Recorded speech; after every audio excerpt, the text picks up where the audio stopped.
And I now present this fucking thing. I'm a beatboxing blueberry.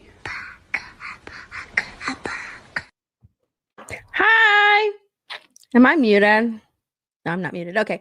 What's up? Hello. Welcome to Talk Nerdy. This isn't unsupervised. Unsupervised Talk Nerdy because I don't know where Mara's at. Right? No clue. I don't know where Mara's at. And she told me where she was and I completely forgot. All right. I already forgot. She told me what she had to do today. I don't remember what it was. I'm really like racking my brain. I'm sure if I go to Instagram and look at my DMs, I'll remember because she told me, but I don't remember right now.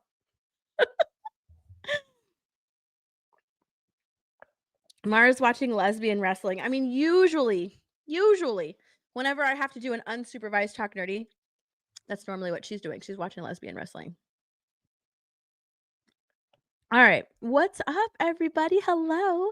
Thanks for hanging out with me tonight during my solo Talk Nerdy. I'm not going to lie. I miss Mara. It's good to see your best friend's face. I read somewhere that seeing your best friend's face is the like equivalency, the equivalent to like eating some sort of like comfort food or something like that, or being wrapped in a comfort blanket. Like that's how much joy it brings you.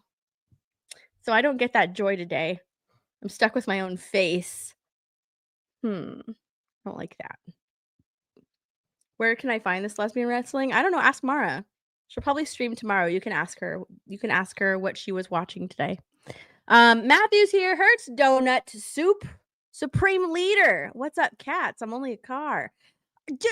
I can't believe Mara has nine cats. We found that out last week and my mind was blown. My mind was blown when I found out she had that many cats. I've only had one cat ever in my entire life. One. A single cat.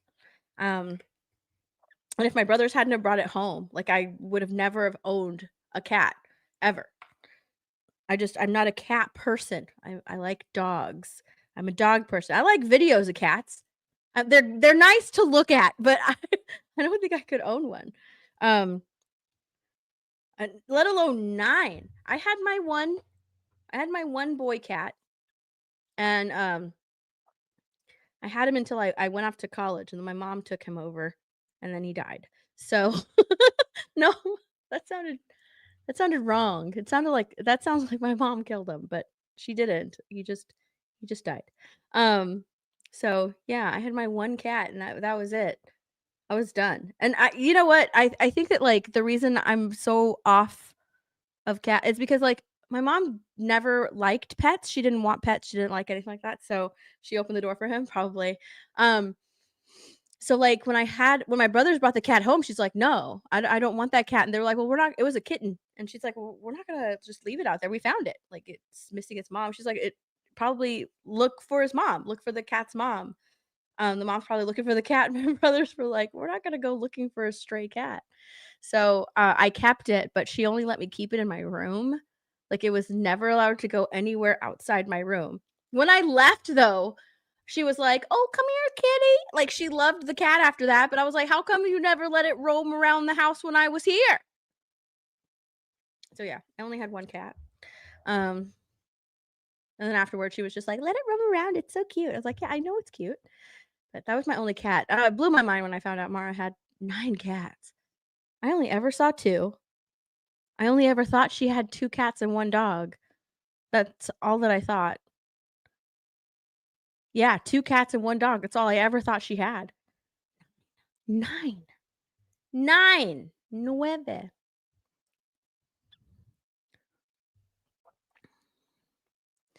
Howdy, Steph in chat. I like both dogs and cats about the same. I like dogs more than cats.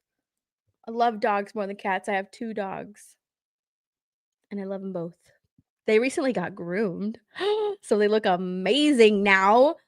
They look so cute and adorable now. I saw this video. I was watching YouTube and I saw this creator who got her dog groomed, but she kept because it's getting cold, she kept the back fur on it. So it's like a mohawk that extends through its back and to its tail. Like, and she's like, the way she justified it in her mind, she's like, it's like a blanket. They have a blanket on them, so it keeps them warm. And I was thinking to myself, well, that I could see that. That kind of makes sense, but it doesn't. Does it make sense? Because it's not like you can wrap the blanket around you. They're constantly wrapped in fur. So I'm not too sure what the point is of keeping like the back hair on. I don't know. It made sense to me for a while, but then I was thinking like it's not like a blanket because it's not like they can grab their fur and wrap it around themselves and then it retracts later. It's it's just a patch of fur that you kept on after you groomed it. I don't know. She didn't make sense when I thought about it for a little while. Like the dog just looked weird, really, really weird. But my dogs got groomed and they look very handsome now. Look very dapper. They've got bow ties on right now because every time they get groomed, they get a new bow tie. So they're both wearing their little bow ties. They're very sophisticated dogs right now. Sophisticated. All right. I don't know how long I'm gonna stay live, to be honest. Um, I'm not sure how long I'm gonna stay live because I have a couple of things to talk about, but like nothing that will take like 2 whole hours or 3 whole hours or whatever. So I don't know how long I'm gonna stay live. It might be an hour, it might be 30 minutes. I honestly don't know because usually when Mara is here, we can go back and forth and talk about shit for like half an hour to 40 minutes, and then we get to topics and stuff, and she's not here. So yeah. And I haven't watched anything new. I didn't go see the new Five Nights at Freddy's movie, which I do want to go see because I do like the first one. Um, I did like the first one. So, like, that movie, by the way, is doing really, really, really well at the box office. And I still haven't seen Zootopia 2. I still have not seen Zootopia 2. I want to see Zootopia 2. But you know what I did see? Oh my goodness. Hold on. Let me see if I can pull it up here. You know what I did see is what's his name's stream. Hold on. Let me see if I can find it. Where's my history? I don't like YouTube's new setup. It sucks. Let me see. The Zootopia 2. Actually, it's probably in my search. Search. It's not in my search. Oh, there it is. So Tobias did his review or his live stream for Zootopia 2. And you know what? I listened to it. He was very excited. He was very excited about Zootopia 2. And I was like, you know, whenever you go live, I'll go over there and I'll listen to you. And I did. He went live for like a little over an hour and a half, and I listened to it. He was very nervous about it. But he is like the one person that I knew that has been like hyping up Zootopia 2. Loved the first one. He's very excited about it. So I was like, I'll go listen to you when you go live. And I did. I listened to him when he was live talking about Zootopia 2. He even talked about spoilers, which I like tried not to pay attention to because I still want to see the movie. But I listened to a few spoilers. There are a lot of people that now after Zootopia 2 has come out are really, really intensely shipping the two main characters, the bunny and the fox. I can't remember their names now. What's up, Caravaggio? I can't remember their name. Nick and Judy. Nick and Judy, that's their names. They're really so I don't know what happens in the movie, but they're like, "Oh my gosh, it's true. It's true." No clue. No clue what happens in the movie. But I've been seeing that like all over Twitter and Instagram. They're just like, "We love them both. We love them both." They're like really shipping those two characters. Was there a milking farm scene in it? I don't think so. Oh my goodness. Oh, what is his name? Archcast? Is it Archcast who's doing the live stream readings of Milking Farm? I'm not gonna lie. I went to 2 bookstores yesterday. Because I was looking for, since that thing with Amanda Stenberg came out, The Children of Blood and Bone, I didn't realize how big of a book that was or how popular that book was. So I was like, you know, I'm gonna go and look for it. So I went to Barnes and Nobles, And, like, I went to all of the sections that I thought I didn't ask anybody because I didn't wanna ask anybody where the book was. I just wanted to, like, happen across the book. So I went to the spaces where I thought I would find that book, and I didn't find it. I did not find it. I couldn't find it. So I was like, "Okay, well, it's probably here somewhere, but I don't wanna bother anybody and ask them where it's at." So I just walked around the bookstore for a little bit. I found a couple of manga that I bought, and then I left. I went to another bookstore that had it, that I stumbled across it, I found it, and it had, like this special binding around it. It was like a special edition one that was around all of the classics.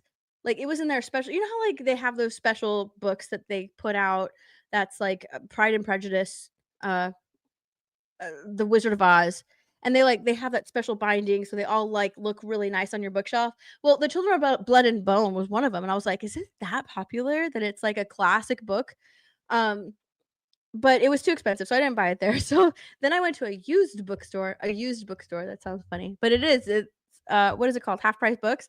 I went there to look for it, and I guess they had it's a sequel. Is there a sequel to that book? I don't know. They had that one, but they didn't have the Children of Blood and Bone. And instead I bought a couple of different books there. So I couldn't find that book, or I did find it, but I just didn't buy it. Um, that's what I was looking for. And I don't know why I'm telling this story. Why the hell am I telling this story? I had a point to make and I don't know what the point was. I have no clue. I don't know what the point was. What were they talking about? Why am I telling you this story? I don't remember. Anyways, I didn't get Children of Blood and Bone, but I want to read it. Oh, I remember why I was telling you the story and then, like, it escaped my brain again. Does that ever happen to you guys when, like, you're telling the story and you start telling the story and you have a point to make with the story and then it goes away and then it comes back to the front of your head for, like, a split second and then it goes away again? That just happened to me right now. I'm not sure why the fuck I'm telling you this story. Probably to prove that I can read. That's probably why. Probably why. To prove that I can read. To prove I buy literature. I honestly can't remember. It's called dementia. Oh, no. I don't remember why I'm telling this story. Why am I telling you this story? I don't remember. Uh-oh. I felt it too. It was like a little tingle, like, "Steph, this is why you're telling the story." Then it went away. Um, but that's yeah, I went to the bookstore to go and look for that book. Oh, that's why I was telling the story. Now I remember. So, while I was in the bookstore, I wanted to go and look for, um, that Milking Farm book. While I was there, I wanted to go look for that Milking Farm book, but I didn't that's one of the reasons why I didn't wanna ask anybody because I was scared that someone might judge me if I asked to look for that book. And honestly, I if I would have found it in, like, a it didn't even matter if it was hardback or paperback. I would have bought it and, like, read it to you guys. I want and so and it's probably a good thing that I didn't go to the that I didn't find it or I didn't force myself to look for it because if I would have found it, I would have read it to you guys. Totally would have 100% would have read it to you guys. I did see I don't like this, man. When I walked into Barnes& and Nobles, when I walked into Barnes& and Nobles, the whole like section of books when you walk in is all of the books that are popular on Book Talk. All the books that they're like shitty books, Chat GPT, like written by Chat GPT when the writer, has writer's block or something. Those shitty books, they're all there. You know what? Milking Farm was probably right there, to be honest. It's probably right there too. It was probably right there. And then, so like all of the Book Talk books were there. Popular, going viral, blah blah blah. They like had these signs, viral books. It's like, I don't know about that, but then, like, right across from it was, like, this tiny, small, little end cap that had nothing but Twilight books on it. Twilight books on the end cap and on a tiny little shelf next to it, and I was thinking to myself, "What year is this?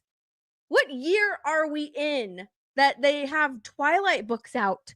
Why is Twilight, like, trending right now. It's so weird. I was just like, this is still an end cap? And then I was walking around and I was looking for that Blood and Bone book, and there was another end cap with all of the Hunger Games books on it. And I was just like, what is happening right now? Are we in like this trend where everything, you know how like all of these trends happen and somehow they go full circle to where it's trendy again? Is that where we're at again? We're like in the year we've come full circle again to where like Twilight and the Hunger Games are popular again? Because there's no reason for them to be like on an end cap. If your book is on an end cap, if you have a whole end cap full of stuff like Wicked. Wicked had an even tinier end cap than Twilight did, but I could understand why Wicked would have like the merchandise, the books, the coloring books, all that extra stuff on a big end cap because the movie's out right now and it's really popular right now. I could totally understand and get that. I don't understand Twilight and I don't understand the Hunger Games. No clue. No clue. Did I get one for Gary? If I get the Twilight Saga for Gary, I'm buying it at like half price bookstore. I'm not paying full price for those books. I'll get him like the original Twilight books and hide them. I'll just hide him in his book collection on his shelves. That'd be funny. I should do that. Okay, hello. What's up? I like your hat tonight. It's the hat that I wear every night. I wear it all the time. I want to get a new one actually. I want to get a new one. I saw a really cool one that I want to get. It's camo. Um, it's camo. It's like a dark green, and they have a dark blue camo one, and it just has an American flag on it. I want that one. I want that one. Anyways, what's up?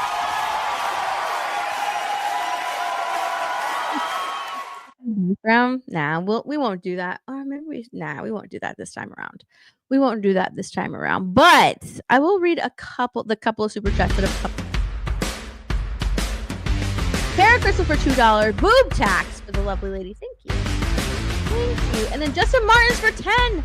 What do you think makes a good grab bag gift for Christmas? It depends. Is it a guy or a girl? Like a grab bag. Just a quick gift? It depends.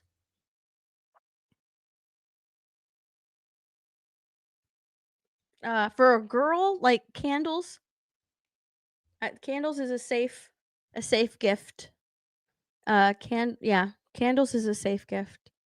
Especially if like holiday candles, usually peppermint. If it's not a holiday candle, then eucalyptus is usually a safe scent. Most women like that, a eucalyptus scent. I like it. I know a lot of girls who like eucalyptus. I don't know. It's a soothing scent and it makes you want to take a bubble bath. So a eucalyptus scented candle is usually a safe bet. No, not the Gwyneth Paltrow candles, Gravy D. No.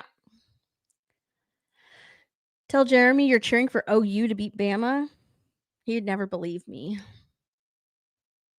Oh my gosh, get Mara Twilight 50 Shades box set for Christmas. She would hate me. She would never talk to me ever again. Oh my goodness. That's something that will never come back is the 50 Shades of Grey. I don't think I've ever seen those books ever anywhere. Yeah. Those books will stay buried. And I think all these book talk books as well. They'll go once they're done, they peaked. That's it. That's it. That's it. They'll just get recycled. All right. What do I have to talk about? What should we talk about? What should we talk about?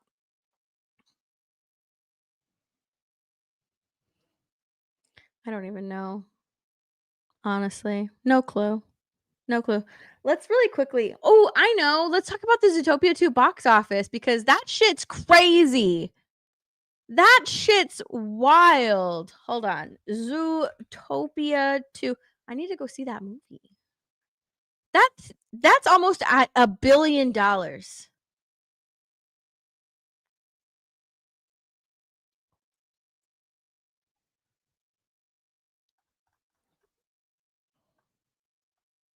What is Wicked at? Wicked for. I need to see what the Wicked box office is. Oh my god. Damn. See, I didn't think it was gonna do as good as the first, but if it did, then it would take a while for it to get there. Right now, it's at 440. Where did the original one end up? It was like 700, right?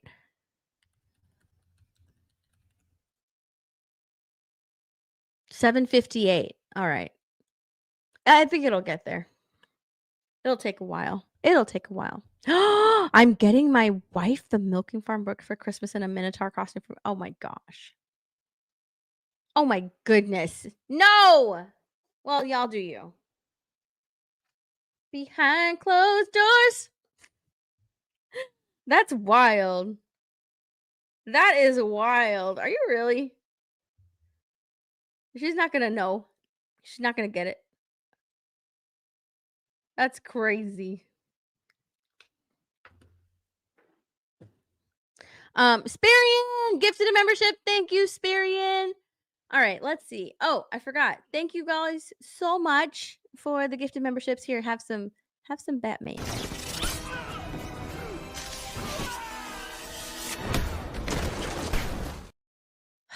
I'm never fixing these.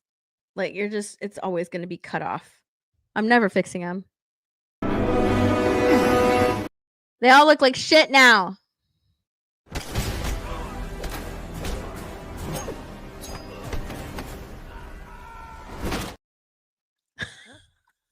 They all look like shit now. I don't want to redo them. I really don't. Like, it was StreamYard's fault for changing. I shouldn't have to redo them. I wonder if I can fix them without redoing them. Let me see if there's like an option. Rename or delete. No, there's no option. Okay, never mind. There's no option to fix them. Not sure why it did that, and I hate it. Let's talk about Steph's ex-boyfriends. Let's not. That would be a very short conversation. That would be a very short conversation.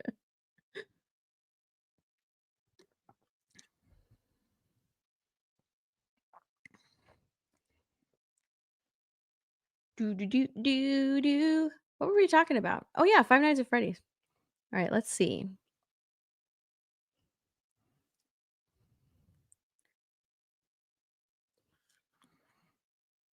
That small?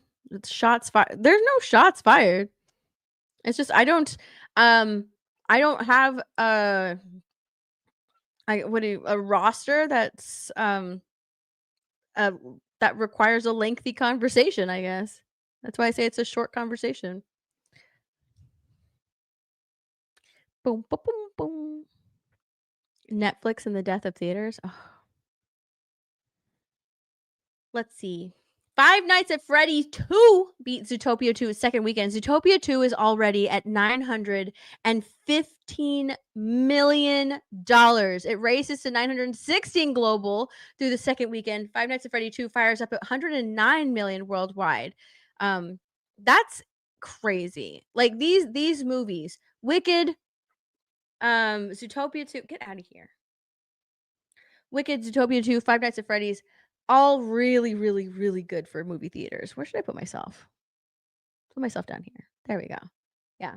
So Zootopia 2, Wicked for good, Five Nights at Freddy's, all really good for movie theaters. I'm sure that they're loving the business right now because we need more people to go to movies, right? And I think that like all of these movies made for families, made for a specific audience, and that's why they're doing really well. Five Nights at Freddy's is kind of sticking to the core audience, even though critics do not like this movie.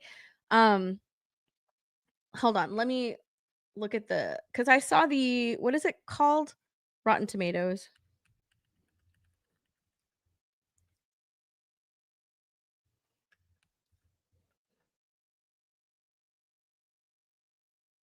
Continue. Yeah. even though like critics don't like the movie, it's at a 12% with critics. The audience is loving it because it's not really, you're not going to understand this movie. You're not going to like this movie unless you understand its source material. And clearly, the audiences really love these movies because, well, one, the first one was oh my goodness, I can't speak. The first one was a success. I went and saw the first one and I really liked it, and I can't wait to see the second one. But I think that like them sticking with, things that they know that the audiences will enjoy, the audiences of the Five Nights at Freddy's game will love, and they're showing up for it and they're absolutely loving it. Just like the Minecraft movie. Like that movie didn't really speak to a lot of people. It didn't really do very well with like people who weren't fans of the property, but it did damn well for its target audience, and they showed up for it. That movie made a ton of money. And the audience loved it because it was targeted at a specific group of people. Same with Five Nights at Freddy's. Same with Zootopia 2, same with Wicked for Good, same with the Minecraft movie. Things like that. If they're targeted towards that audience, that audience is going to show up and the movie's going to be successful. Which is why like I don't understand, Marvel. And they're just like, we don't understand what is happening. How come nobody's showing up to our movies? It's like, well, you've abandoned your core audience. That's why nobody's showing up to your movies and they're always failing. Same thing with Star Wars. You've abandoned your core audience, so they're not going to show up to your things. And Star Wars is basically dead right now. I don't think that The Mandalorian and Grogu is going to be as big as people think. I don't think it will be. I really don't think it will be. Only time will tell. Only time will tell. But I honestly don't think it will be. I'll totally eat my words if it is, but I'd be shocked if that movie resonated with Star Wars fans or the Star Wars audience, because I think that a lot of people have just abandoned Star Wars. I'm wondering if the one with Starfighter, is this called Starfighter, the one with Ryan Gosling, that one might, depending on the trailer, that one might actually do well with audiences. That one might actually do well with audiences. Anyways,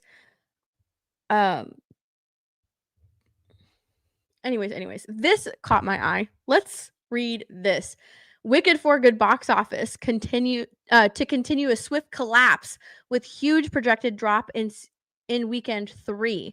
Wicked for Good is in the middle of another box office slump. It kicked off the weekend before Thanksgiving with a domestic haul of 147 million, surpassing the original movie's 112.5 million to earn the highest grossing opening weekend for a Broadway adaptation in history. It has broken a ton of records. However, I wasn't sure if it was going to maintain that momentum, and it looks like it hasn't.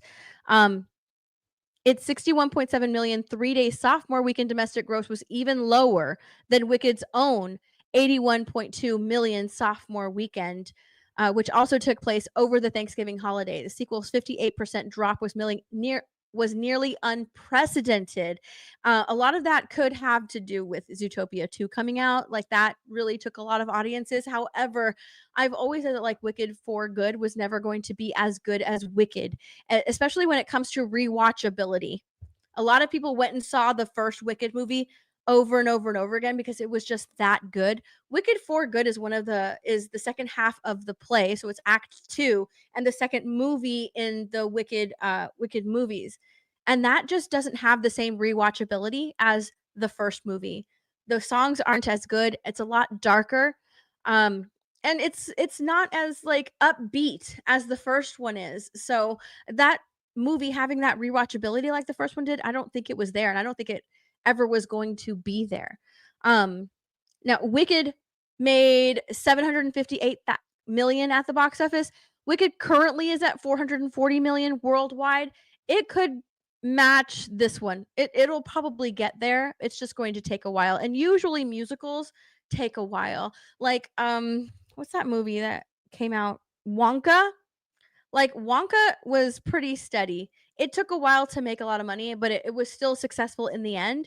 It's just musicals take a while to get there. Same with like The Greatest Showman, depending on the musical. That really depends on the musical, because when they redid West Side Story, That one didn't do very well. So I think it also depends on the musical. Wonka was really good, and people love Timothée Chalamet, so they went and saw that movie. Wicked was destined to break a bunch of box office records simply because of how popular the musical is, how long it's been running, and how many fans it has. So that Wicked movie was always going to be popular. Greatest Showman came out of nowhere, and people just absolutely loved it. So it's going to it can possibly match the original Wicked. It might take a little bit to get there. It might take a bit to get there. I don't know. As of Saturday morning, Wicked for Good is projected to earn a 3-day total of $15.6 million at the domestic box office at the end of its third weekend. This will see a sequel dropping a staggering 74.7%, continuing its swift collapse at the box office as it fails to maintain momentum of its stellar debut. And yeah, once again, Wicked for Good is significantly underperforming compared to the performance of the original Wicked. The 2024 movie posted a domestic haul of 36.4 million in its third weekend, more than double the 3-day total of its new movie, which dropped 55.1%. That's pretty wild. But again, I think it's just the rewatchability. Nobody's going back for a second, third, fourth viewing, whereas in the original, the first movie last year, a lot of people did. They went back and saw it multiple times. Me, I saw it once and I was good. I didn't have to go and see it again. So, if it does manage to gross like the original did, it's going to take a while for it to get there. It's going to take a while for it to get there. But just like the first half, the second half is just not as popular, and you're clearly seeing that in this box office. In fact, a lot of people have said who have gone to see the musical have had the same criticisms as me of it, and have said that like they should have just made the first movie longer, just made it longer, because really there's nothing. This second movie is probably getting memed on more than the first movie did. Like really bad, actually. Really bad. It's getting memed on so much. More than the first movie did. Like the first movie, a lot of the memes just had to do with like Nessa and Bach. A little bit with Elphaba and Glinda, but this one is just like everything is being made fun of with this movie. And a lot of people are saying that they should have just made the first movie longer. It should have just been a single movie and just given it a longer runtime, and it would have been successful. But they broke it up into 2 movies, and the second one is just not as popular as the first one.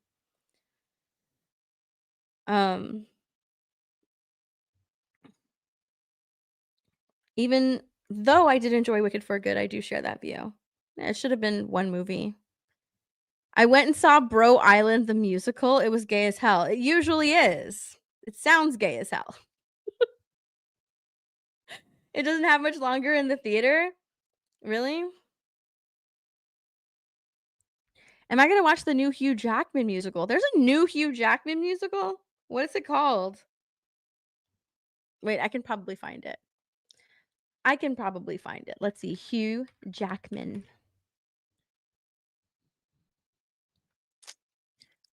I didn't know he had a new musical coming out. Oh, is it?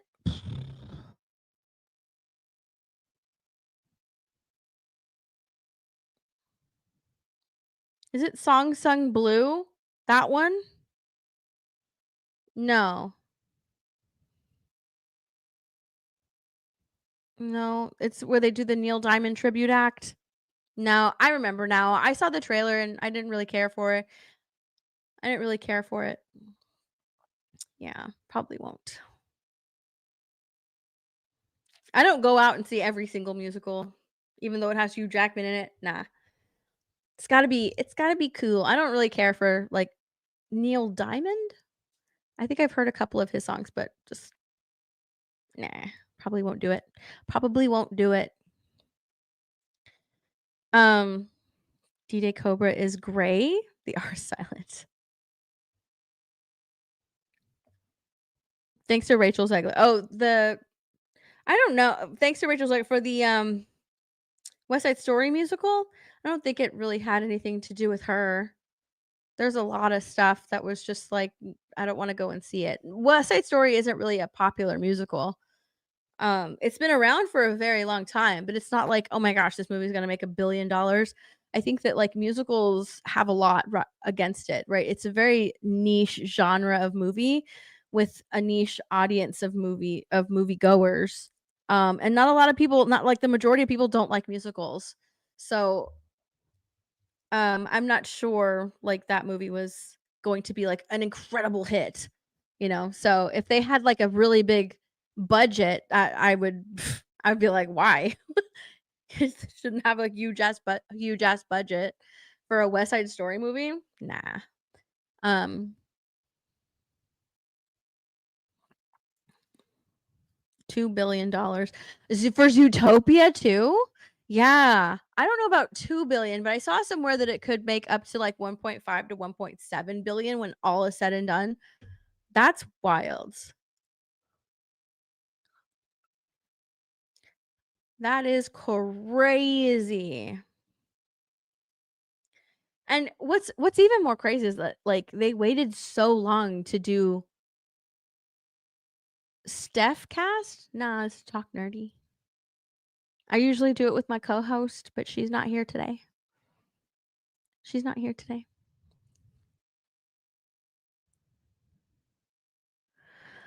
Steph, what worries you most about the Netflix Warner Brothers deal?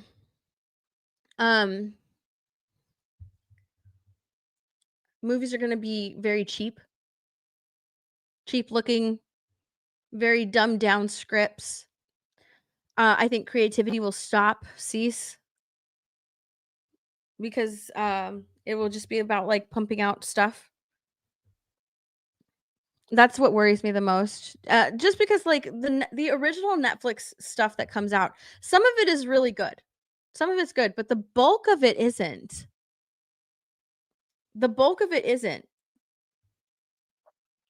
Um so like there's not a lot of creativity. There's a lot of like virtue signaling. Yeah, people are just like, "Oh my gosh, you know, the original and the Netflix version, yeah, it's a meme." But I mean, it's a meme for a reason. They do it all the time. So there's not a lot of creativity there. It's just a lot of virtue signaling there in all of their original projects. So like that's what I fear would happen. It would just stifle creativity. Um because it would just be like, okay, what are we putting out? Putting out more movies, more and more and more and more. Um,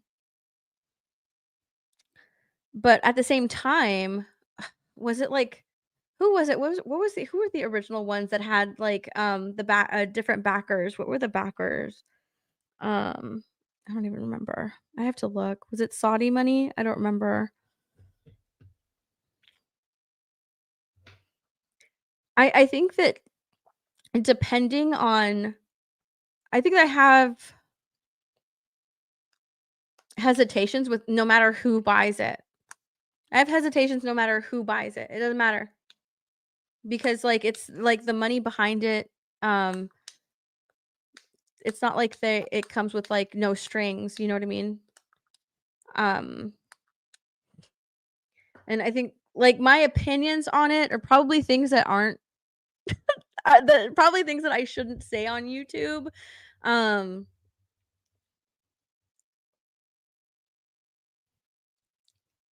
but I've discussed this before with someone else, and they were like, "Yeah, I worry about that too, but you just can't say it." I don't know. Has Paramount or anyone else been any less woke or corrupting of IPs? I don't know as far as Paramount. I can't remember like who's there's a backer, overseas backer that I fear, you know, if they end up getting the property, I think that like that's what most people want. Um I'm just like I don't want that because you kind of see the results of that type of backing influence the movie. Is that how I can say it? I think I can say it like that. That type of backing influenced the movie, so the heroes and villains are uh interesting in the movie. I don't know. I kind of want to talk about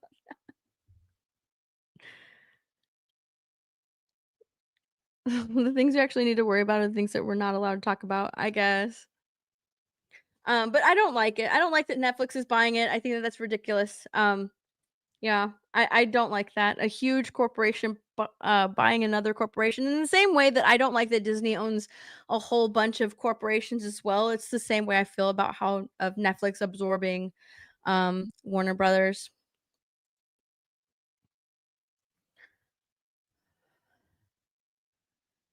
It's just that Netflix, I feel like it's just going to stifle a lot of creativity. A lot of things are going to go with the brand's outline of how they think movies should be made. I don't know. There's just a lot.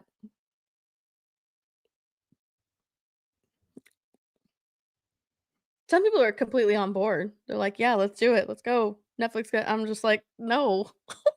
No way."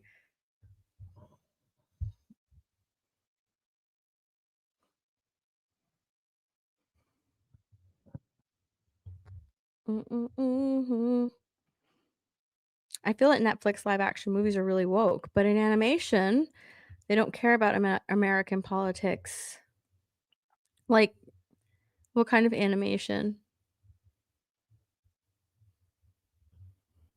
What kind of animated? Like K-pop Demon Hunters? That was made by Sony, and Netflix bought the rights to it. So, like, Netflix didn't have any input in K-pop Demon Hunters. That was a completely different studio that came up with and made that movie.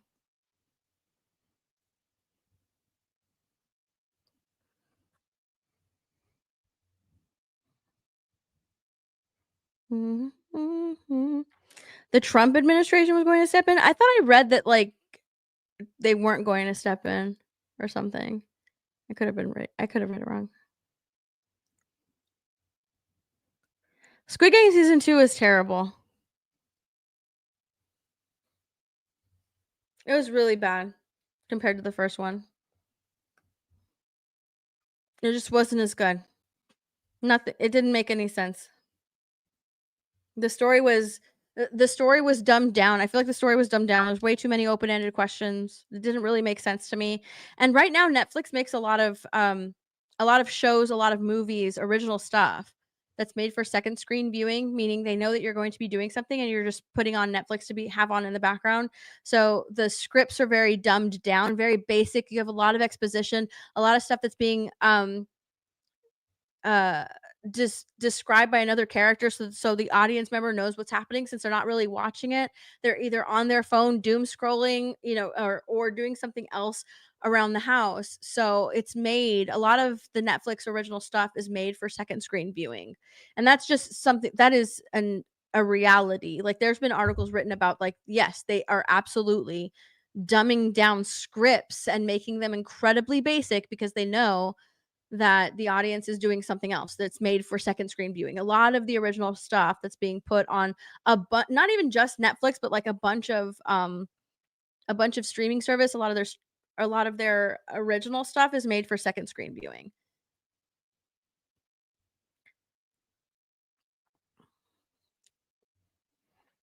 Second screen viewing is wild to me. Why bother? Well, I mean, it's just like the age that we're in. Like you just can't sit still. They don't have that attention span anymore. You might if you're like a lot older, but and you're just you're used to like growing up with one thing on the TV that you watch and you pay attention to. But nowadays, you're, people are just doing other things. Like I've like are multitasking. People are just multitasking. They're not paying 100% keeping their full attention on a movie or on a TV show. It's very rare that somebody will do that. Like I even find myself doing like four things at one time. I'll be streaming, have a game on, be looking at my phone, and there's a YouTube video going on. So like there's all of these things, or if it's not a YouTube video, then I'm working on something else. I'll be working on a thumbnail. I'll be working on other things for G&G or Salty or something like that. Like I will be doing four things at once. So I think that like they understand that people's attention spans are so um short now, and it's not that like I think like I do that just because I'm used to it. I'm used to having so many things happening at one time. And I can keep up with stuff like that. So like if I'm on a stream, I can pay attention to what's going on stream while doing other things because I've just sort of like trained my brain to do that. So when I'm watching a movie, I'm sitting down for a movie. When I'm at the theater, I don't do this, but like if I'm in my house and I put something on, I'm doing other things. So if I'm putting on something that I want to pay attention to, something brand new that I want to pay attention to, I will sit down and like put my phone away and I'll watch it. But if it's something that's just, oh, I want to check out this movie, everybody says it's good, but I'm not really that into it, I'll just put it on and I will be doing it. To me, that would be a second screen viewing because I'll be doing other things, but I'm still paying attention to the plot, to the things that are happening, but I'm only half paying attention. I'm only half paying attention. And I think that like Netflix and all these streaming services, their original stuff has dumbed down scripts like that because most people will watch like that. They'll watch and they'll be on their phones or they'll be doing other things around the house. So I use YouTube like radio. I'm usually doing something else while listening, actually helps my crazy brain focus a lot of the time. I do the same thing because I like listening to long form content on YouTube. So like Mahler's 20-hour video. I started out listening to Mahler and EFAP. So like I would always have that. I do use it like a radio. I'll be listening to it at like 2 times speed or 1.5 times speed, depending on who's talking in the YouTube video. But I usually listen to it like that. I use YouTube as radio. As a radio. That would be my radio. I'll even have it like in my ears while I'm walking my dogs or something like that. In a store, I'll have YouTube in my ear. I use it as a radio. I don't listen to a lot of music anymore. The music now sucks anyways. The music sucks.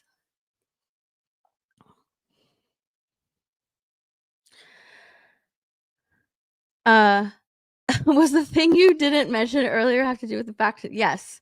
Yes, Tony, yes. Yes. And like now you actually see the effects of that already in some movies. You see that effect happening. Once you notice it, you won't stop noticing it. Yeah. I've noticed.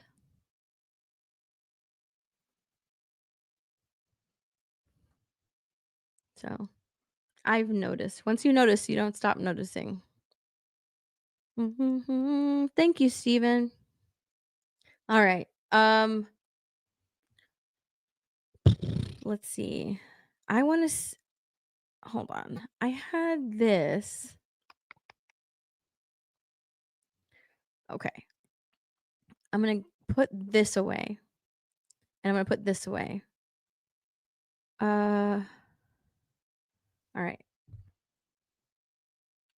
Box office, because the Zootopia 2 box office is wild. Let's go there. And then I want to put up the Five Nights at Freddy's box office as well.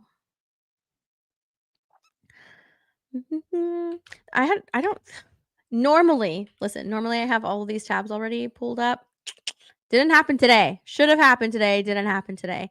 And now I want to pull up. Oh, wait. No, I think I already have the Superman box office pulled up. Hold on. Holy shit. Is it this one? That's the Sydney Sweeney stuff. We'll talk about Sydney Sweeney here in a little bit. Is it this one? Nope. That goes over here.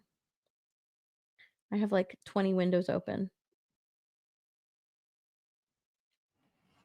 Nope. That one goes over here. Okay, it's none of these. Cool. I thought I had the Superman box office. Superman.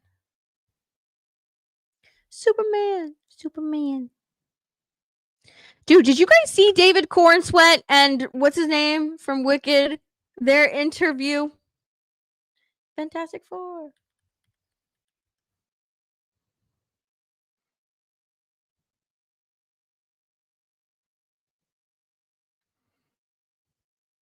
Hold on. I need to show you this interview because this interview was it was like actors on actors. It was something for the Academy Awards or something. I don't even remember. I don't even know. Let me go to my bookmarks. Hold on. Did I bookmark it? I think I was like, what is happening right now? What is happening right now? Look.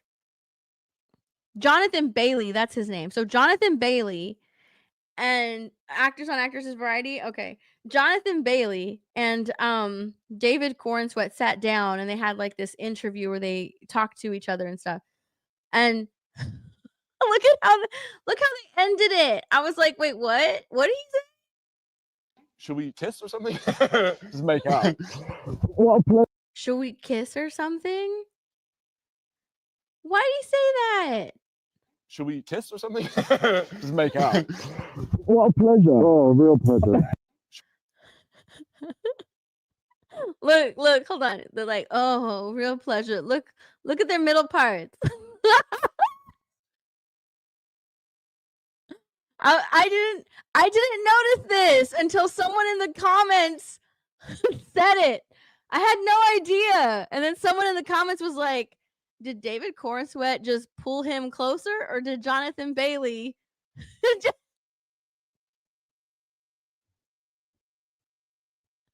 I was like, what's happening here? What's going on? I didn't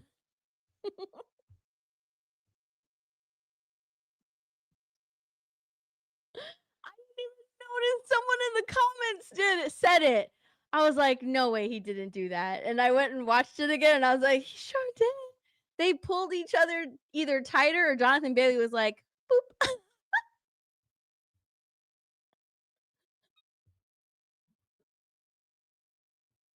Superman. What's up, Imperial Dragon?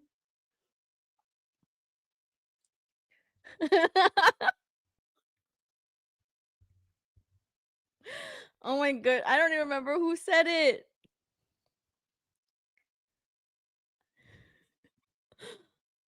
What a pleasure. Oh, real pleasure. Oh, real pleasure. I bet. Oh, real pleasure. He said, "Oh, real pleasure," as they did this.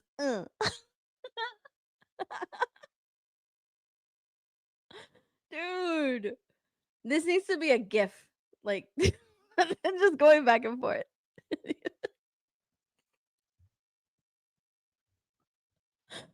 Oh my goodness. Oh yeah, it is Varieties, Actors on Actors. Okay.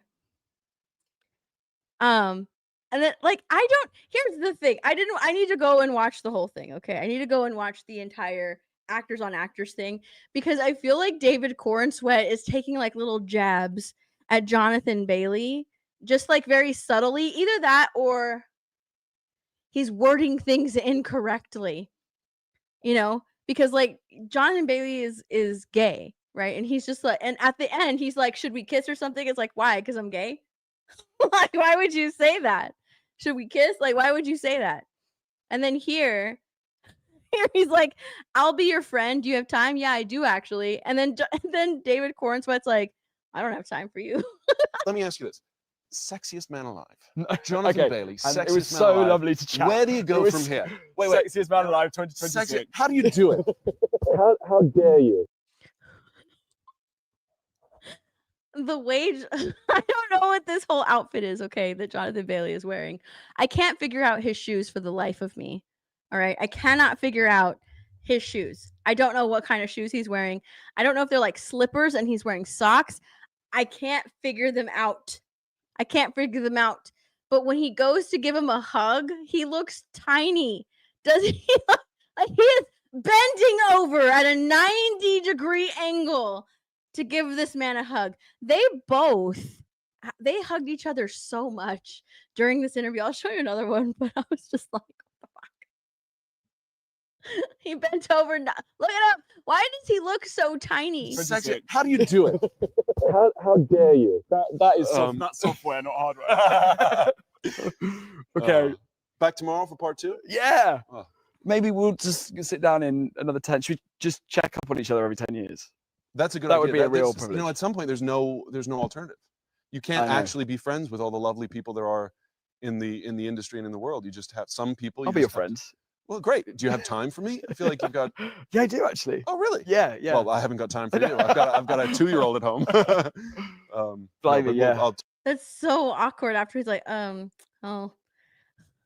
talk to you in 10 years. Okay, great. So how do you top Sexiest Man Alive? No, I'm kidding. The ugliest. No. Good. Should we kiss or something? I don't know. I think it feels so awkward. Oh, there. It feels so Jonathan awkward Bailey. between them. Like the conversation might be really good, and it looks like they got along really well. But it seems like David Cornswith's like throwing jabs at Jonathan Bailey. Like subtle jabs. I think that like it's just that type of humor that it's like, I don't know. He seems like he's making fun of him, but I don't think he is. I think he actually likes him. And it Sexiest was Man so Alive. lovely to chat. Where do you go It was from here? Wait. Sexiest Man Alive 2026. How do you do it? How dare you? That is That's software, not hardware. That's software, not hardware. I don't get it. Software, not hardware. Maybe they had a conversation about software and hardware or something. I don't know. I feel like I'm left outside of this joke. Okay. Look at what he's doing. What is he doing? Passive aggressive bro love. That's what I think it was. Very passive aggressive because he's like, I think he's being serious. Like, yeah, in this industry, we don't have a lot of time to make friends. And Jonathan Bailey, I'll be your friend. He's like, do you have time for me? Yeah, I do. I don't have time for you. I have a kid at home. Like, what? Why would you say that? But a lot of people were very upset at David Cornsweet for this. Fly in this movie. They were kind of upset, side-eyeing David Cornsweet because of this, what he says here. You fly in this movie. We both kiss levitating. Yes. But let me tell you this, because you have the bigger challenge. You are carried by Cynthia. She's levitating you. That's right, yeah. I have never, every man out there would think there's no way you can look masculine and powerful and in control when you're being levitated by a woman. And you, My greatest privilege. you somehow in that moment when she's lifting you by your arms, I think, or like of your fucking massive arms, you somehow maintained your masculinity and your I don't know, it was amazing that moment when she flies you in that song, which is one of my favorite songs in the musical. Yeah, me too, actually. That minor fourth, the and Yeah, the way I it comes know. back and it's twice as long. Anyway, I listened to it on repeat in the car ride yesterday. Well done, mate, because it's a lot easier when you get to carry the girl, and when you're being carried, not easy. Oh my god, yeah, I mean it was like total honor. Yeah. And also, yeah, I mean, listen, I'll be carried by both Cynthia and Ari for the rest of my life if I could be. You know, what a treat to be able to, you know, just to come and do my bit, but also to share a moment like that, and like even technically to be in a harness and opposite her while singing. It's just, you know, it's incredible. Yeah. And to see Elphaba's, you know, powers, you know, used for, as in her expression of rage in the first film, and then having this blissful moment of love and what that does.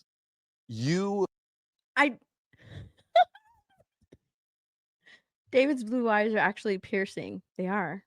They really are. I'm so glad I have no idea what they're talking about.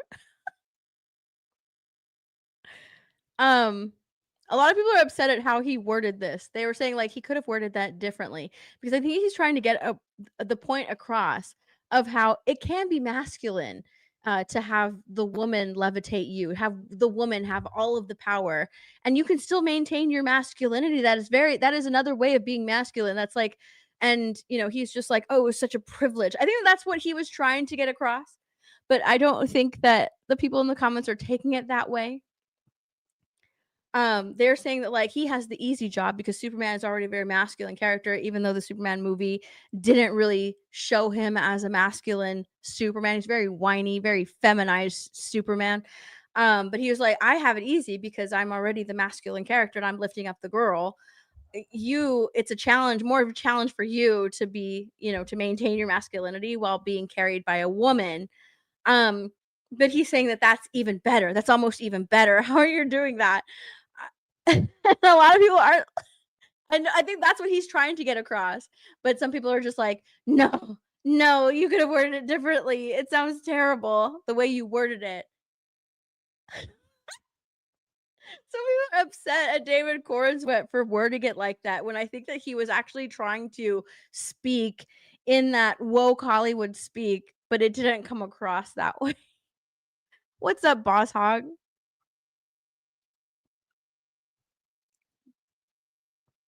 Because David Cornswet like knows Wicked, he knows the musical, and he was actually singing some of it. I think in another thing that I saw, but yeah, but I think that's what he was trying to say, and he was like, "You maintained your masculinity. It's good, and that's even powerful that Alphaba was doing that." Jonathan Bailey's just like, "Oh, such a privilege. It was such a privilege." And why did you have to say like his big arms? Your huge arms. Your huge arms. David deserved a better suit and a better script. Yeah.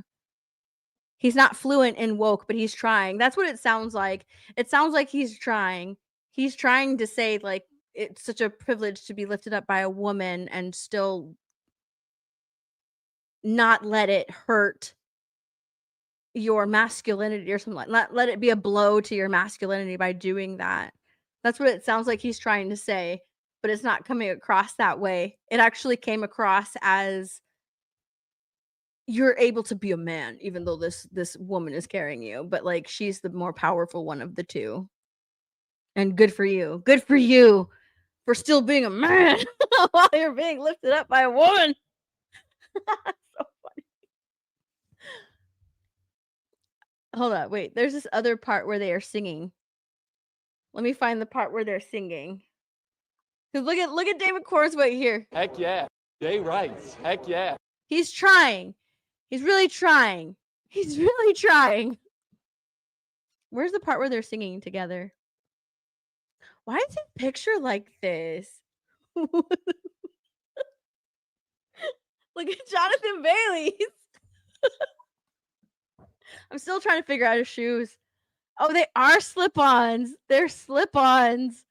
His shoes are so weird. They look like they don't fit him. Look at Jonathan Bailey's photo. What the fuck? And then David Cornswet's photo. I think they did them both dirty. Oh, here it is. We're going to star. High society. If you 2 were going to star. High society. In a, yeah. Have you heard? It's in the stars. Next July we collide with Mars. Well, did you? I had no idea David Cornswet could sing. When I saw it, I was like, he sings too. Damn. Damn. We need to get him in a musical. Get him in a musical. If you 2 were going to star. High society. In a, yeah. Have you heard? It's in the stars. Next July we collide with Mars. Well, did you ever? What a swell party this is. Oh man, that's a great Have you right out of heard? It's in the stars. stars. Next July we collide with Mars. Oh, bless you. Well, did you? Oh yeah. Okay. there we go. Who's our Grace Kelly? Quick. Quick. Meryl Streep. Oh God, I mean, sure, yeah. That's such a good answer. Who I'm could trying to play? think of. David's next film is playing an NFL player in a football biopic. They need to sing. He needs to sing. He definitely swings both ways. No! I don't know. Gay, they're gay. Listen, you can have a great voice like that and still have a wife at home with a kid. He's got a really good voice. I didn't know he sung. Wait, wrong answer. Well, I don't know. I had no idea. When I saw this, I was like, oh. I love it when guys sing. I love it when guys are able to sing. Like it's I don't know. I absolutely love it. I'm just like, oh my gosh, how cute. So when like I finally saw that Ryan Gosling musical, La La Land, I saw it this past year. I've never seen it before. People have been telling me to watch it. I'm just like, nah. Ryan Gosling? Nah. There's no way he can sing. And then I saw it and I was like, oh my God, I love it. I love it. I get it now. I get the Ryan Gosling love. I understand it now. So when I see an actor that I like him, his look as Superman, and I'm just like, oh, you sing. Oh my gosh. I don't like the Superman movie. I think that Superman movie is terrible. He looks like Superman, and I'm just like, oh my God, he sings. Stop singing. So when he sings, it's super gay. No, I like it. Scarlett. Yeah. Cynthia. Does she sing? Scarlett Yeah. sings. Oh. Sorry, I said that. But yeah, she sings. Oh, great. Good. Also, you need to meet Jeff Goldblum. I would love to. Yeah. And you should play piano with him. Oh yes, I 'Cause mean he's. I was going to yes. say it in our conversation, and he also, wrote an out a jazz album, but Well, and also- very Scarlett sang on it, and so did Ari. Oh, and so I did did not Cynthia. realize. Oh, Yeah, yeah. fantastic. If you two Mm-hmm. were He sings too.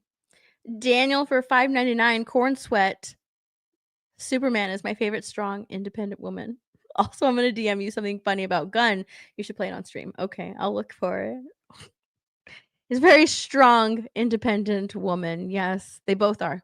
They're both very strong, independent women. Yes, thank you for the donut. I appreciate that.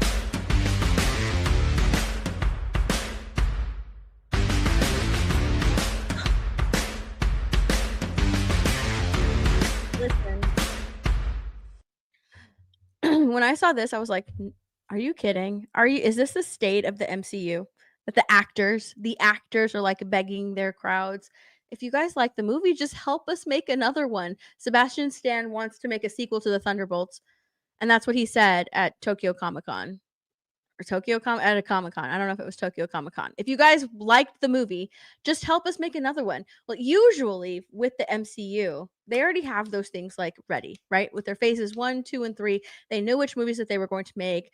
And because they were so good and the audience came to watch these movies, they're like, okay, well, let's make another one. These characters are they're very cared for, and they're very popular. They resonated with audience members. And it's just wild to me when you have someone in the MCU, especially Sebastian Stan's character, the Winter Soldier, one of the most popular movies in Marvel. Everybody loves the Captain America Winter Soldier. He is a very popular character. And he's saying, if you guys like the movie, just help us make another one. Almost like tell Marvel, tell them to make it. That would never be a thing in the past when Marvel was making those movies. You would just know that those movies were coming. You would just know they're coming. They're going to make another Thunderbolts because it would be widely popular because the characters are like being taken care of and all that. Now it's just like, help us make another one. Help us make another one. If you like it, help us make another one. It's just wild that that's happening. Same thing with like Shang-Chi.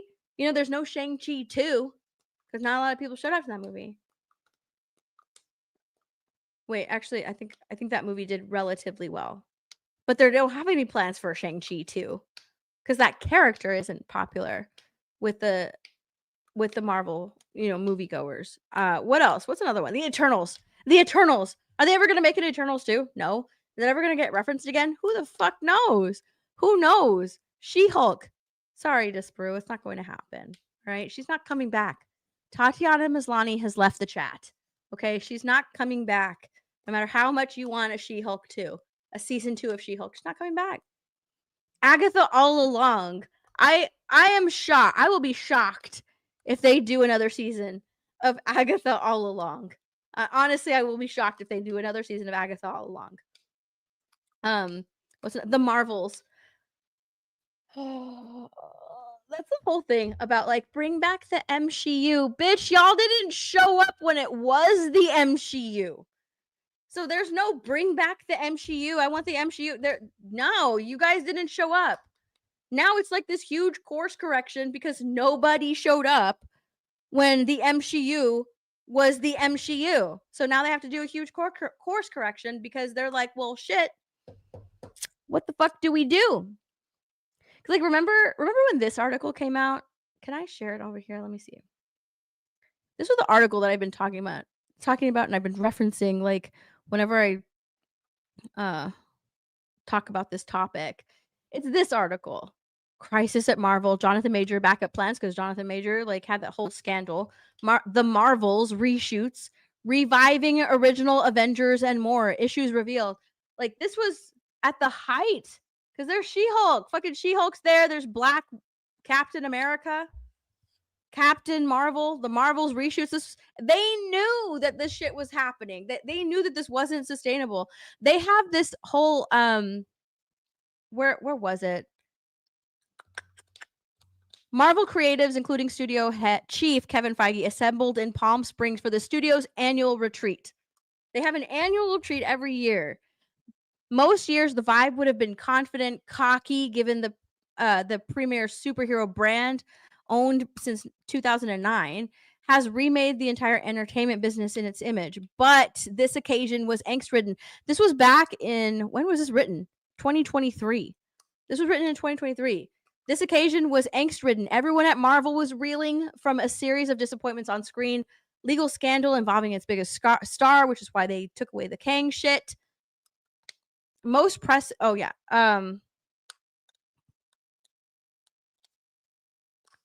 Where's this at? The viability of the studio's ambitious strategy to extend the brand beyond movies into streaming.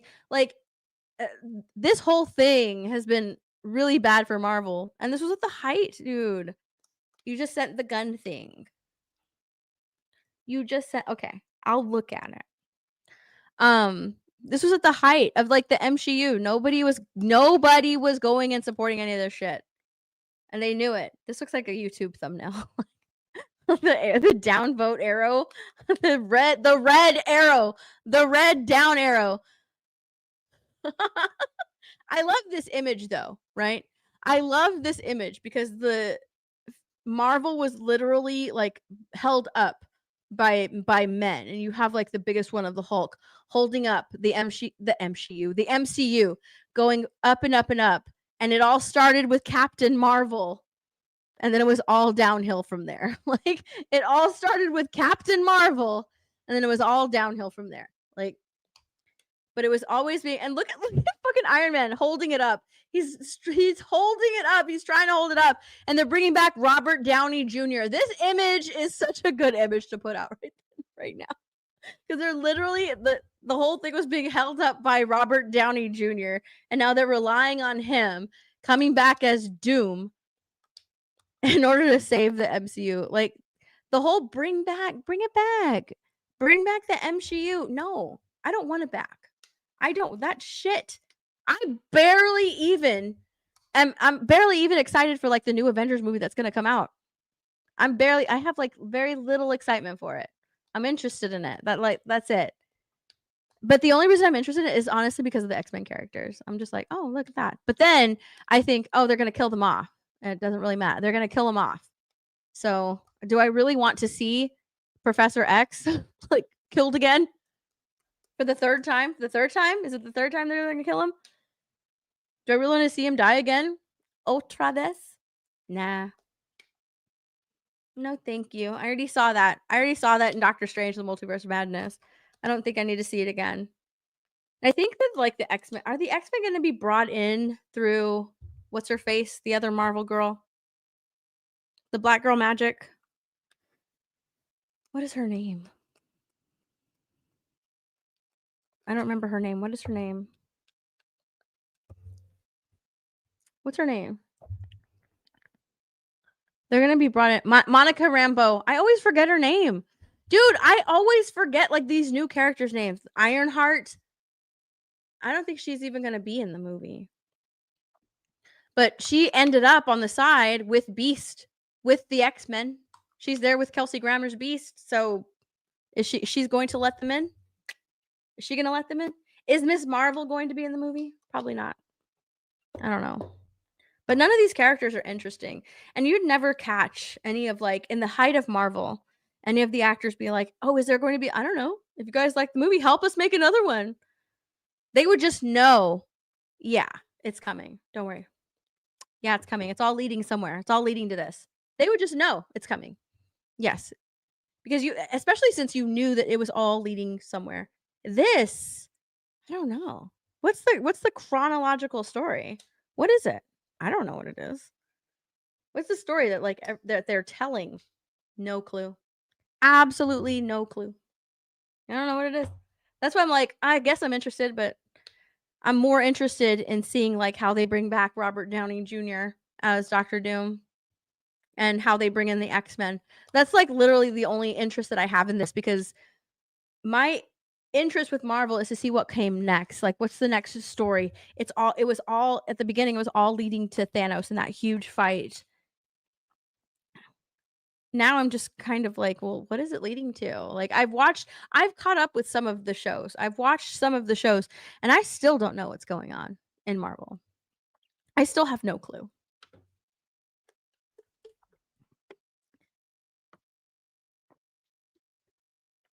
a lot of people were saying like, oh, but it's the multiverse. That's what it's leading. All these multiverses are finding these multiverses, and it's like, okay, but then we have Thunderbolts. There's no multiverse there. There's nothing even hinting to that,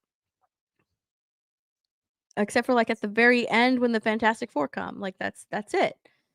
I don't know. It's just so. And then like Doctor Strange in the Multiverse of Madness, and we were shown like what 3 places, maybe 3 different places. I don't know. It's just it's not linking like it should. Marvel has no idea what's going on in Marvel. Yeah.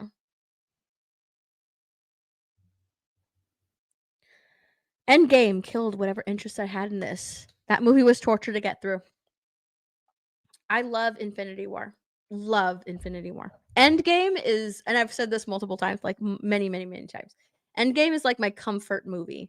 That's my second screen movie. I can put it on and fall asleep to it. That's Endgame for me.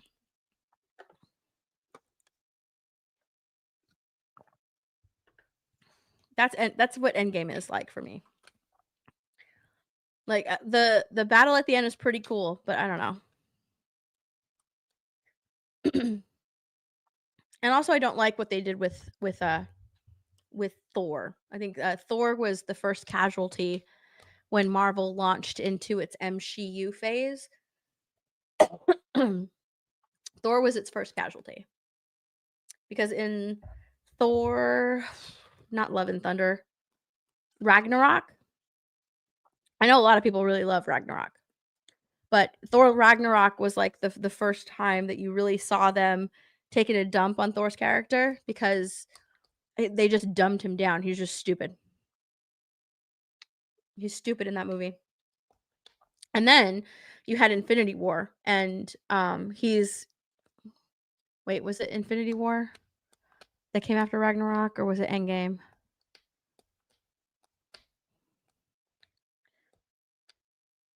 I'm trying to think. God, it's been so long since I watched those movies. They dumbed him down in that one. I feel like they tried to fix him. Like they tried to fix him a little bit more in Infinity War. Because they gave him, he was still kind of silly, kind of, especially when he was with the Guardians, that whole small little mini interaction that he had with them. He was still kind of dumb, but they fixed him a little bit, and then they made him fat and dumb in Endgame, and really weak because he cried a lot, and really weak. And then, I mean, it was just all downhill from there in Thor: Love and Thunder. That was just terrible.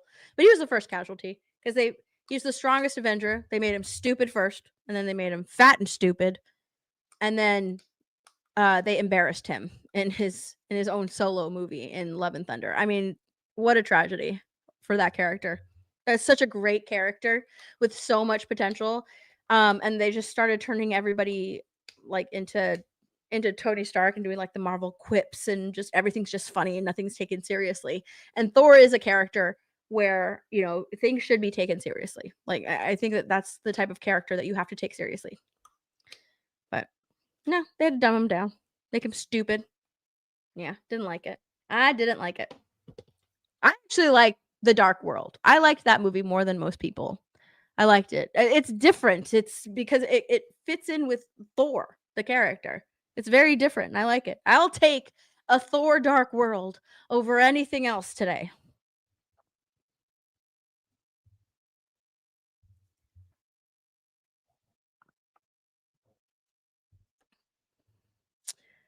I kind of liked it when Thor went back in time and talked to his mother.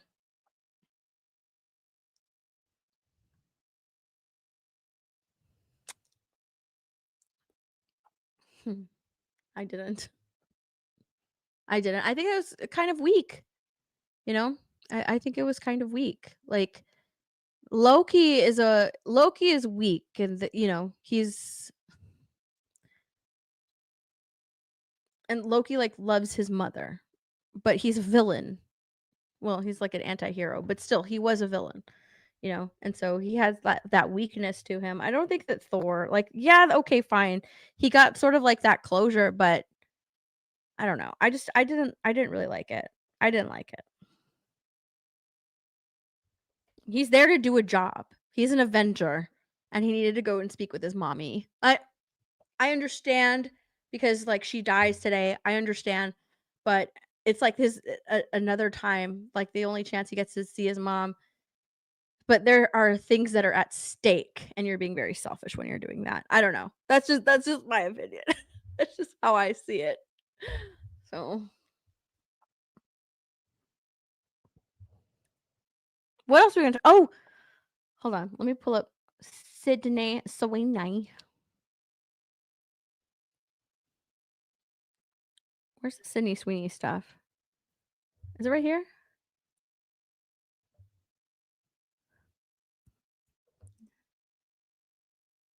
Let's do Sydney Sweeney. Oh my gosh. I was like, I'm only going to go live for an hour. It's well past an hour. That's okay.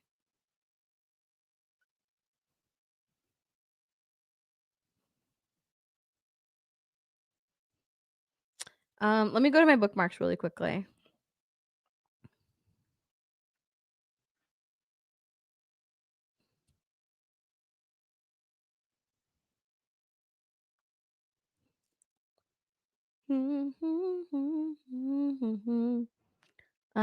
Let me stop sharing this.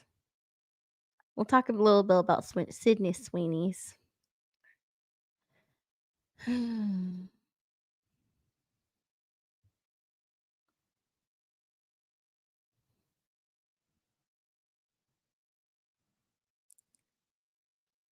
I'm being very quiet. I should probably like fill the silence with something.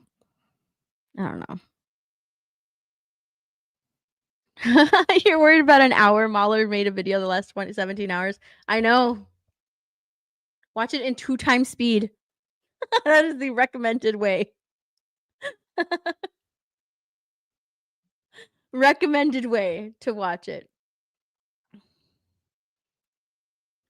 2 times speed. Did I read this?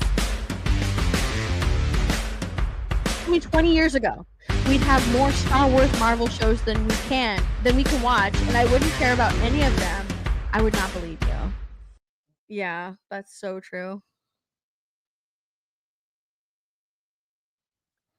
Did I see the story about the raccoon that got drunk in the liquor store? I did. I talked about it on what was it, like Wednesday, I think? Wednesday evening, Wednesday night when I streamed. Yes, I did see that. I swear that thing is like a reincarnated human for the fact that like and it knows it, right? I think that's I think that is a reincarnated human that knows that it was a human in a previous life and hates its life as a raccoon now. So they went and got drunk in a liquor store and passed out in the bathroom. Because how on earth was that raccoon to know to go to the bathroom? Like, and he passed out like face down next to the toilet. Oh my gosh. That raccoon is my spirit animal. I love whiskey. I love whiskey too. I laughed so hard when I saw that raccoon. All right. Do you guys remember?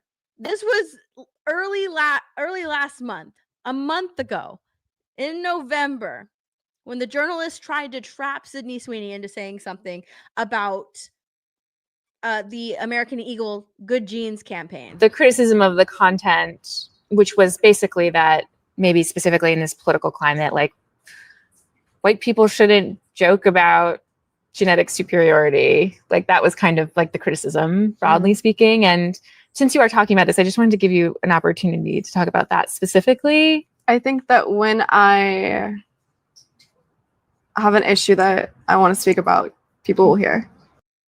Like that was her original answer. It was a very non-answer. She wasn't going to say anything. She was going to give an answer without really giving an answer. If I have something to speak about, you guys will know. Yes. Like that was a really good answer to being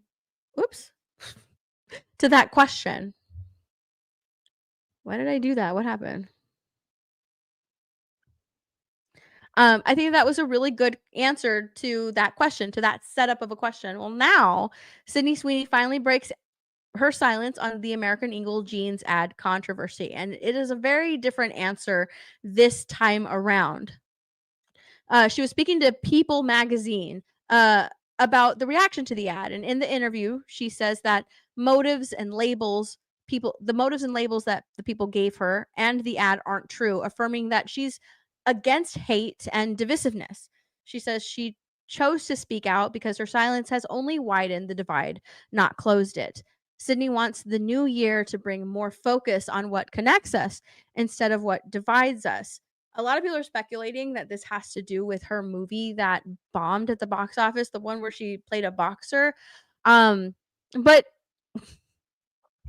those movies, like those types of movies, are like musicals, that is like biopics, however you pronounce that. They typically don't turn the needle at the box office. And that's the movie that she was in, right? It was a biopic about a boxer.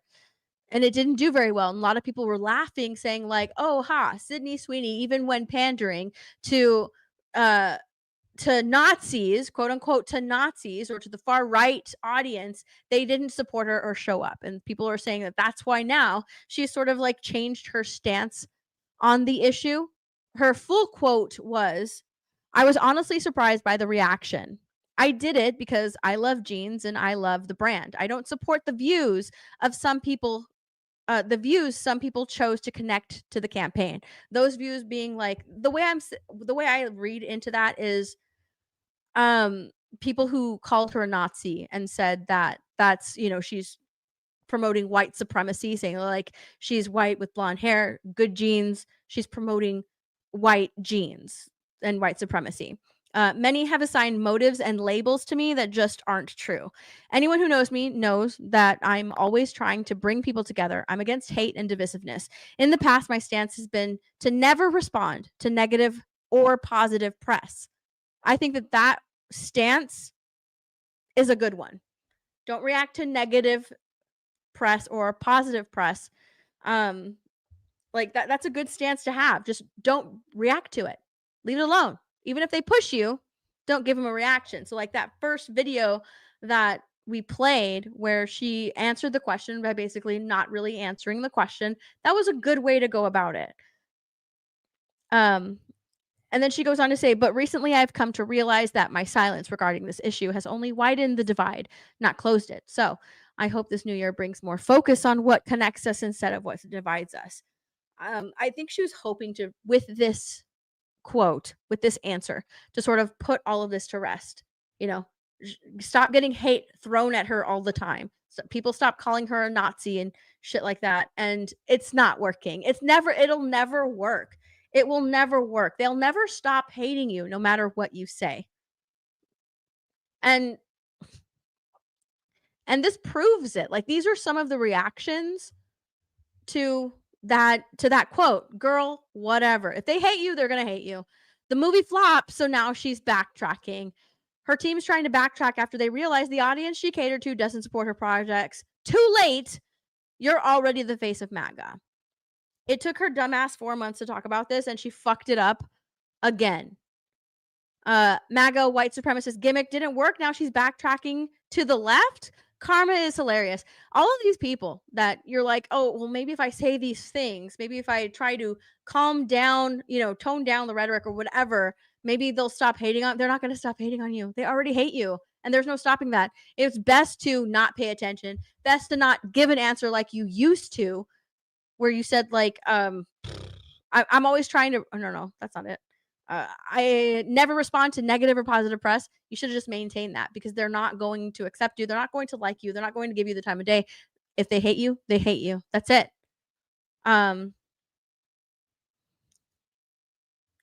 Movie flopped. Now she understands divisiveness. Mind you, this was her a month ago, also regarding the same ad where she refused to say shit about shit. Too late for damage control, shorty. The backlash is hurting those pockets. Movies are flopping. Oscar buzz is gone. Scenes in Euphoria are getting chopped behind some damn jeans. It's too late to apologize. Girl, bye. Scooter finally got her PR agent, I see.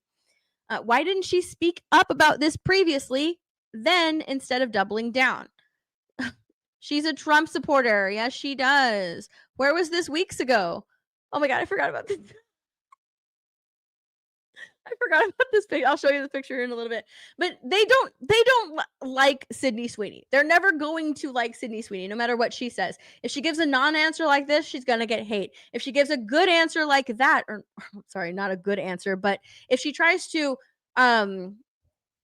do damage control, or try to say like I am against hate. I've always been against hate. Like what she said here, my silence has only widened the divide, not closed it. I hope this new year brings more focus on what connects us instead of divides us. I don't want to be divisive anymore. It doesn't matter. They're still going to hate you. So why on earth why even address it anymore? Stop addressing it. Stop addressing it. Just do what you used to do and just give a non-answer. Because if they hate you then, they'll hate you now, and they're going to continue to hate, and they're not going to support you ever. So just don't say anything. Now, I think that, like, where is he? Let me find him. Hold on. Let me find his account. Or actually, I think I like the tweet. Hold on. Let me find it. Because I followed this YouTuber, and he had a different take. Wondering what you guys think of it. Here it is.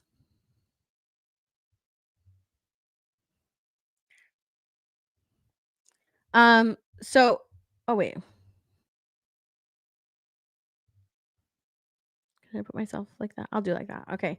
So this guy put this out, right? Metatron reacted to this. Make an ad pander to racist, chicken out, say you don't agree with it because you can't take the heat from legendary troons and blacks online. Leftists still call you a Nazi anyways. So Metatron had this to say about one, the ad did not pander to racists, which it didn't. It didn't pander to racists. And if you think that, you're buying into the leftists, what the leftists believe, that she's promoting white supremacy. Like, if you believe that she was pandering to racists, then you believe that she's promoting white supremacy with that ad, which she wasn't doing. They were just saying that she's a beautiful girl and she's got great genes. Two, she did not chicken out. She said she's against hatred. To you, that means she went woke. To me, that's a general statement, which does include hatred to all people. So she is also against hatred towards white people. I'm cool with that. You're right about left-wing haters of her who will still call her a Nazi. That's the only thing we agree on. That's fact. That's why I'll never kneel down to Reddit Blue Sky Mob. But a general statement of being against hatred is a good statement. And it is a good statement. But why would you make that statement when... Oh.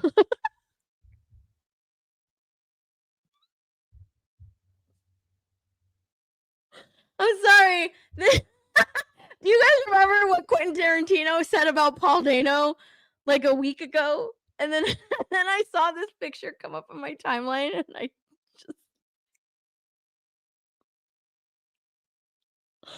I just couldn't stop laughing at it. I bookmarked it so I could talk about it on one of my streams, like on a late night stream or something, because it's just so... He looks like he hates him. He looks like he absolutely just cannot stand him. Tarantino perfectly trashed Paul Dano. I can't remember what he said, but he was talking about his Riddler, right? I think. When I saw this pop up, I was like, what the fuck? He's like, I can't just stand. And like his co-stars, like Paul Dano's co-stars, had to like come to bat for him and defend him against whatever Quentin Tarantino said. I can't remember what he said, but it was the funniest, like the weirdest back and forth that I was reading, and then I saw this picture. Oh my god. He probably does. He probably does always look like this, but it's just the fact that he's behind Paul Dano. I don't know. I just found it funny. I don't remember what I was saying. What was I saying? Oh no, I forgot what I was saying. What was I saying? Oh, yeah, being against hate, putting out the stance that you're against hate, it's not a bad thing. That is a very good thing. But if your motive to do that is to try and stoke the flames of hate that you've been receiving because of that American Eagle jeans ad, it's not going to work because they're still going to hate you. So might as well just not say anything at all. That's what I was going to say about the rest of the Sydney Sweeney thing before I got distracted by this. I can't remember. Hold on. I have to look it up now because it was so funny. Where's his name?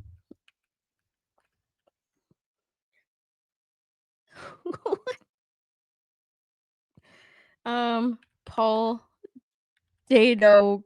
Oops. Quentin Tarantino. Like, it's such the stupidest beef ever. So fucking weird.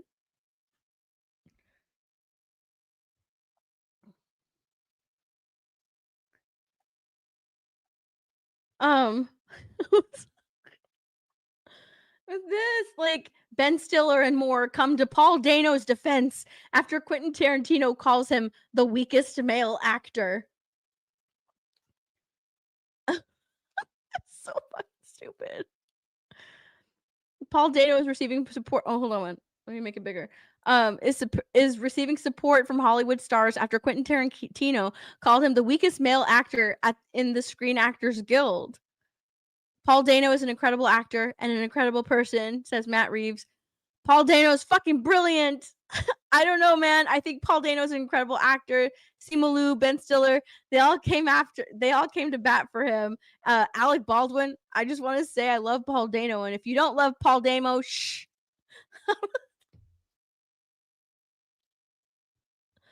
Oh my god, it's so funny. Josh Gad, Paul Dano is one of the best actors of our time. Full stop. This is such weird beef. This is like the weirdest beef that I've seen online. Like, why is this even? What is his problem? Why does he have an issue with Paul Dano?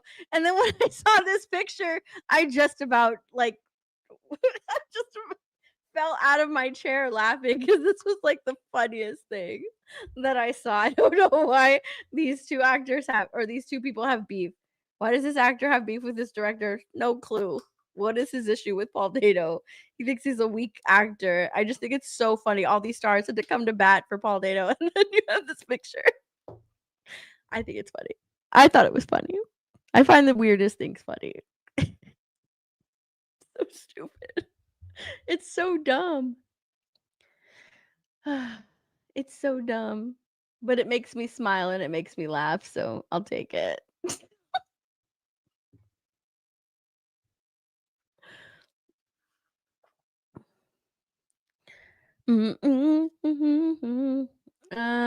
What was, let me see.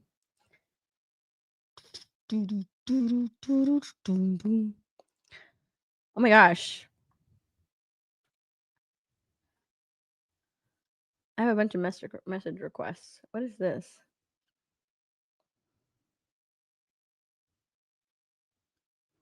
What?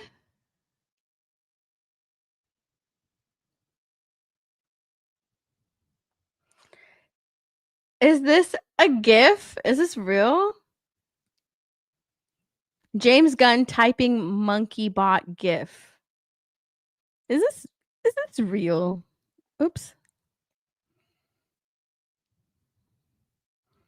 He reenacted the monkey bot. Is that real or is that AI? Is that what you sent? That's what you sent. Dano has ugly feet? Maybe. Maybe that's why he hates him. That's real, Sergeant? What the fuck? I guess. That's weird. That's weird. All right. Yeah, I didn't want to be live too long. I didn't want to be live for too long today. So Mara's not here. Mara's not here. And I really don't have anything else to talk about. So, I'm going to redirect you guys, all right? I'm going to redirect you guys. Let's see. Where should we redirect to? Oh, I know. Hold on. Let me see if I can redirect to this. Hold on. Let's see if I can. Because I'm all done. I'm all finished. I'm all finished. Let's see if I can redirect you. Customization.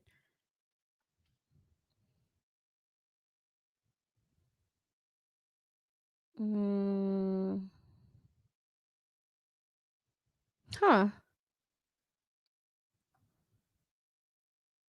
I can't redirect you over there. Why not?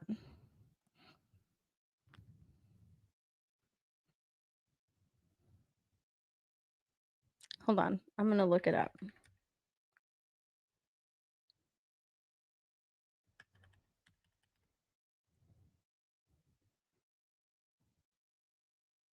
Oh, okay. I need redirect privileges. Oh. Oh. Let's see. Sevi is streaming God of War, so I'm going to send you guys there. I'll text this person and be like, how come I can't redirect people to you? So Sevi is doing that. I'll send you guys over there once this is finished. But thank you so much for hanging out to me. Hopefully this works because my redirect last time didn't work. We'll see if this works. I don't know if it will, but we'll see. Anyways, thanks for hanging out. I appreciate it. I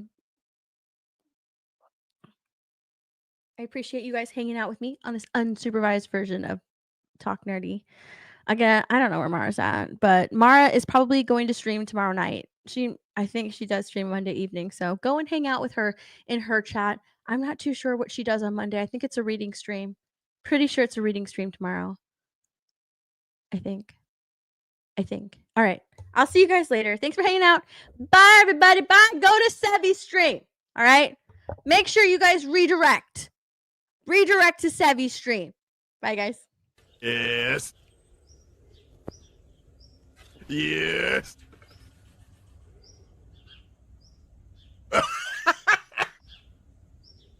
Get a room. You rampant slag. And that doesn't look good. Bye-bye.